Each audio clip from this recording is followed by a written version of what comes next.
ان کو خراج عقیدت پیش کرتے ہیں. یہ شہداء ہمارے ماتھے کا جومر ہیں. پوری ریاست کے اندر جتنے بھی شہداء ہیں وہ سارے ہمارے قومی ہیروز ہیں.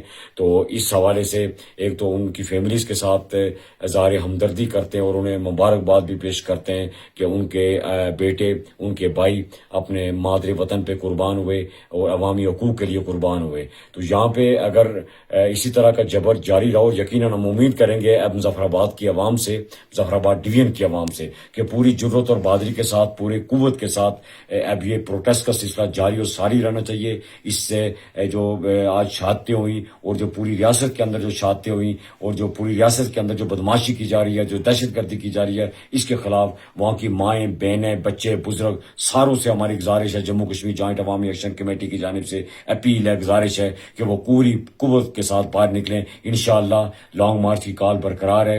ابھی وقتی طور پر ہم نے لانگ مارچ کو مؤخر کیا ہے, لیکن اگر کوئی مذاکرات یا اس طرح کی کوئی پیش رفت نہ ہوئی تو ہم اپنی لانگ مارچ کی کال اپنی عوام کو لاکھوں کی تعداد میں انشاءاللہ مظفر آباد کا رخ کریں گے.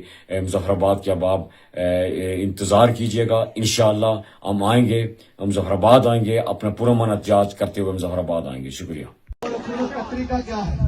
دونوں طریقے ہیں. ایک ہم مرتے مرتے وہاں تک پہنچ جائیں گے, آدھے مر بھی گئے تو آدھے انشاءاللہ وہاں پہنچ جائیں گے اور حکومت دے لیں گے. اور دوسرا طریقہ ہے, لیکن اس میں تم بھی نہیں بچنے والے حکمران, پھر حکمران بھی نہیں بچنے والے. اس کا دوسرا طریقہ یہ ہے جمہوری طریقہ, یہ ہے کہ لوگوں کو دوبارہ ری الیکشن کرو, لوگوں کو انتخابات کا موقع دو, لوگ منتخب کریں گے, لوگ اپنی حکومت منتخب کریں گے.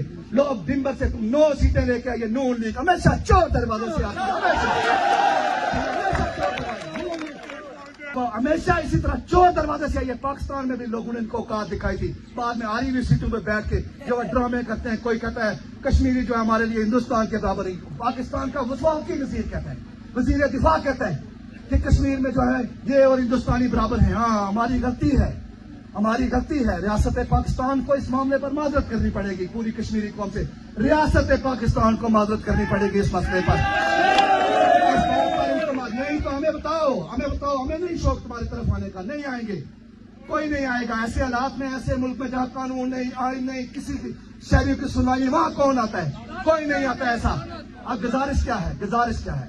حال یہ ہے, ہم نون لیگ سے کہنا چاہتے ہیں, ان لوگوں سے کہنا چاہتے ہیں جو یہ سمجھتے ہیں کہ وہ عوامی نمائندے ہیں, جو یہ سمجھتا ہے کہ وہ عوامی حکمران ہے. ہم اس سے کہتے ہیں 9 سیٹیں, یہ کہتے ہیں 9 سیٹیں انہیں ملی ہیں. کہاں؟ میرپور ڈویژن میں. میں کہتا ہوں آپ دوبارہ ری الیکشن کروائیے اور عوام کو ووٹ کا موقع دیجیے, لوگوں کو منتخب کرنے کا موقع دیجیے. تمہیں اگر ڈڈو بھی مل گیا نا تو بات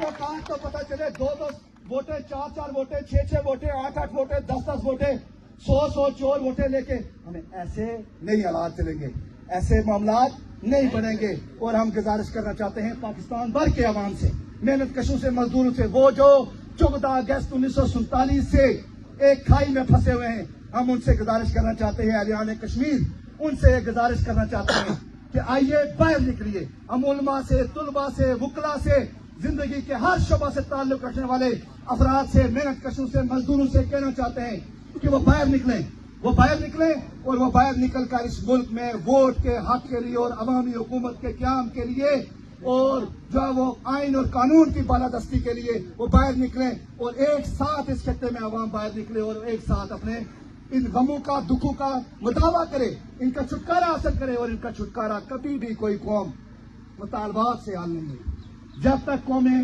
عوامی حکومت قائم نہیں کرتی, قومیں تبدیل نہیں ہوتی, قوموں کے حالات تبدیل نہیں ہوتے, یہ معاملات تبدیل نہیں ہوتے. ورنہ ایک کے بعد دوسرا مطالبہ, دوسرے کے بعد تیسرا مطالبہ.